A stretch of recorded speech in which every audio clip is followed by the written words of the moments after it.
we have learnt about amplitude, time period, and frequency of vibration. So amplitude is, what is amplitude? Amplitude is a maximum displacement of particle from its mean position in either direction. It's moved to and fro, isn't it? Or back and forth. So before the vibration starts, that is called as mean position of a particle or rest position. So once if the vibrations are, what do you mean by vibration? To and fro motion, isn't it? So how much maximum displacement of a particle from its mean position is what we call that as amplitude. And what is time period? Time period is the time taken to complete one vibration, or we call that as one oscillation, is known as time period. It is denoted in seconds. And what is oscillatory motion or what is oscillation? The to and fro or back and forth motion of an object is known as oscillation or vibration. And then we have learned about frequency of vibration or frequency of oscillation. So what is frequency of vibration or what is frequency of oscillation? That is the number of oscillation per second. In 1 second, how much oscillation takes place is called as frequency of oscillation. And frequency is expressed in hertz.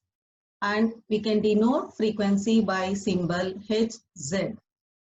Then frequency, if frequency of 1 hertz, what do you mean by frequency of 1 hertz? It is nothing but 1 oscillation per second.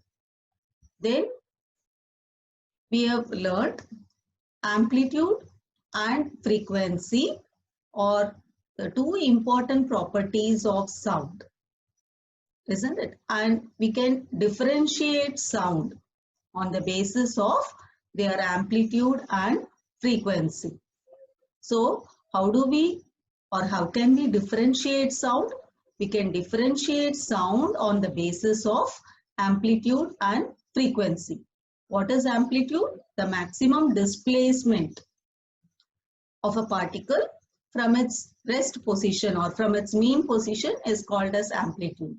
And what is frequency? Frequency is the number of oscillation per second is called as frequency. And now let's go further about loudness and pitch.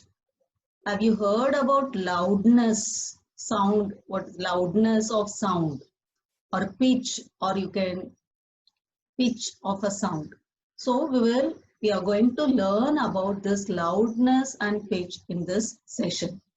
So to understand what is loudness and what is pitch, let's do this activity. You have to take a metallic tumbler and a spoon. And you have to first, you just strike the spoon gently at the brim, that is edge of the tumbler. You can hear the sound.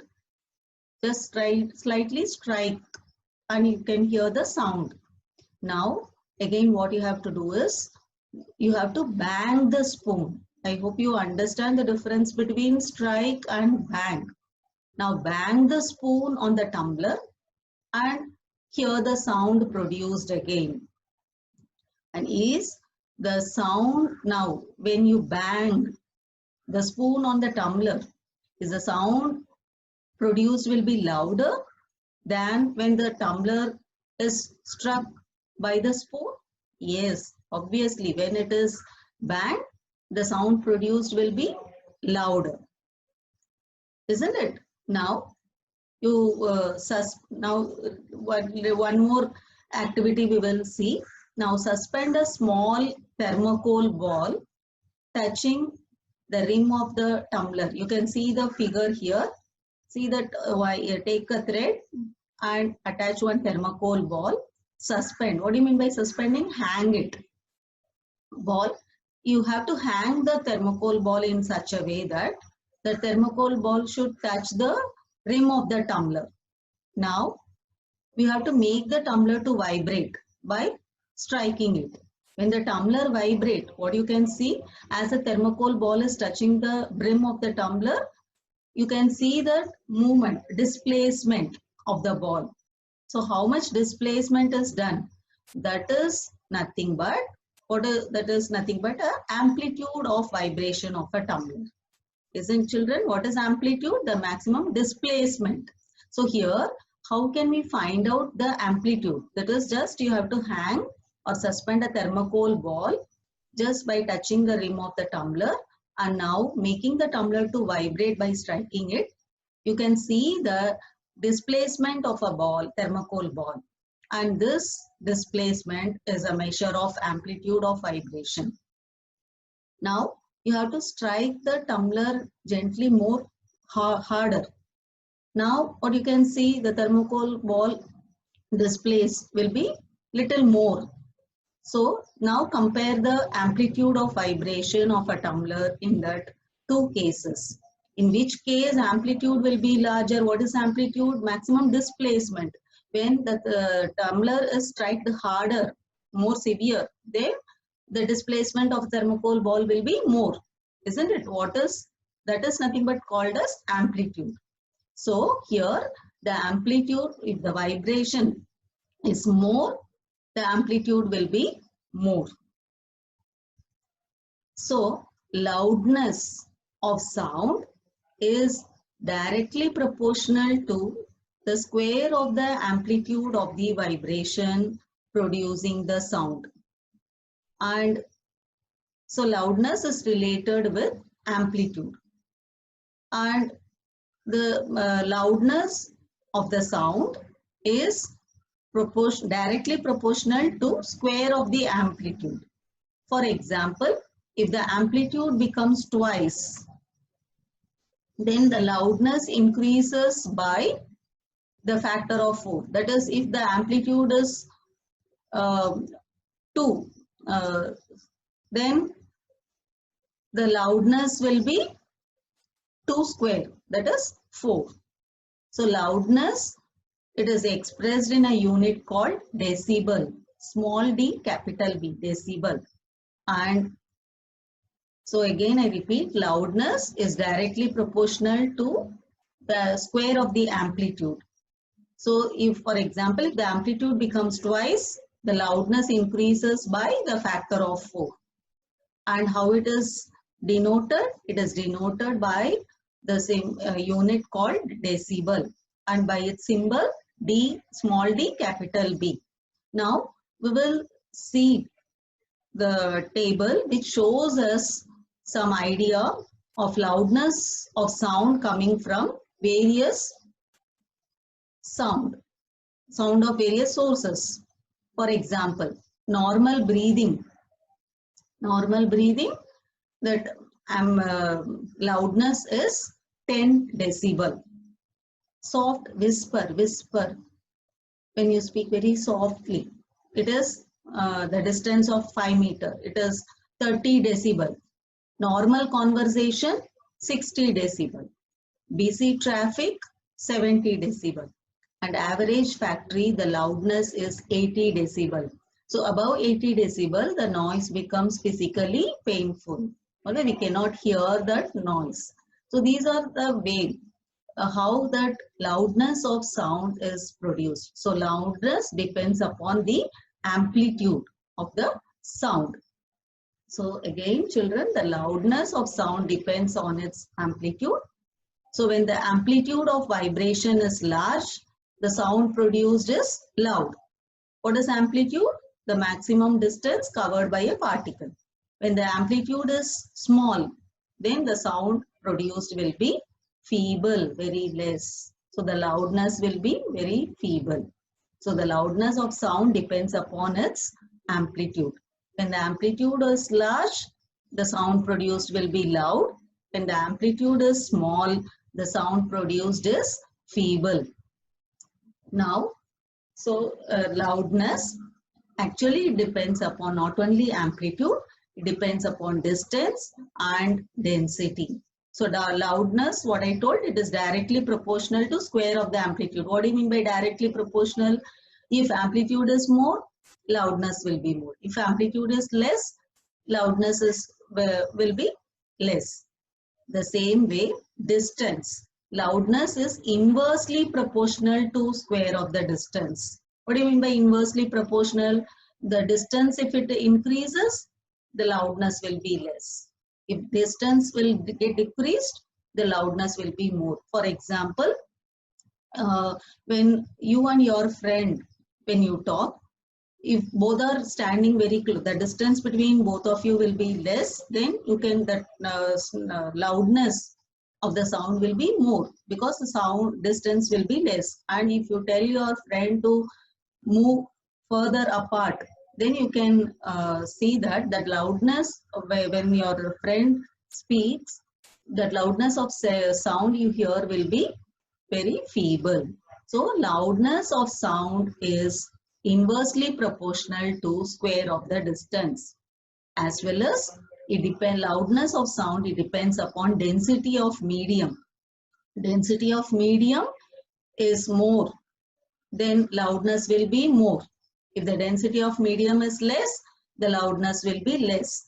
For example, if you compare liquid and gaseous state, liquid state, the density will be more, so the loudness will be more. And in air, if the density of medium air, it is less, so the loudness will be less. So loudness, it depends upon amplitude, distance and density. Now let's come to pitch. Now, what is pitch? If you compare the sound of a baby with that of an adult, do you find any difference? Yes, there is a difference between these two sounds of child and adult. Even though they are equally loud, but we could find their difference in some way. So now let's see how it differ, that sound of an adult and sound of a child, how it differ from each other. You may also wonder how your voice is different from that of your teacher's voice, isn't it? Now, see here, the pitch, which is otherwise called as shrillness.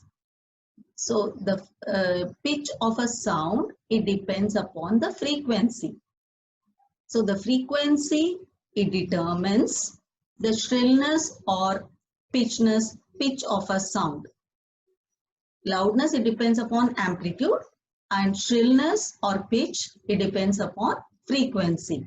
If the frequency of vibration is higher, we see that the sound is shrill and has a high pitch. Shrill means it is high pitch. If the frequency of vibration is lower, then the sound has low pitch. For example, a drum vibrates with low frequency. When you strike the drum, it vibrates with low frequency. If the frequency is low, then it produces low pitched sound. On the other hand, when you blow whistle, the whistle has high frequency and therefore it produces a sound of higher pitch. The same way, if you compare, a bird makes a high pitched sound because frequency is more, whereas the lion makes a low pitched roar because the frequency is less. So, however, but if you compare the loudness, the lion's roar is very loud than the sound of a bird. So if you compare loudness and pitch, if the loudness is very loud, but the frequency of this lion roar is less, so the pitch will be very low. The same way, the sound of a bird is quite feeble. The loudness will be very less, but it has a high pitched sound due to more frequency. So children, frequency determines pitch and loudness determines amplitude determines loud. So if you see here, the frequency when they beat the drum, see that frequency of this, it is less compared to when you blow whistle, the frequency will be more. So if frequency is less, there's a less pitch sound. If frequency is more, it has a more pitch sound. So every day we hear voices of children and adult. Immediately we find difference in their voices. So we can say that the frequency of voice of a child is higher than that of adult, isn't it? If you compare the child and adult, the frequency of voice of a child is higher than that of adult. So it has a shrilled voice. Usually the voice of a woman has higher frequency than that of a man. So children, till now we have learnt about sound is produced by vibrating objects. In human beings, the vibration of a vocal cord produces sound. Sound travels through medium like gaseous, liquid or solid. It cannot travel in vacuum.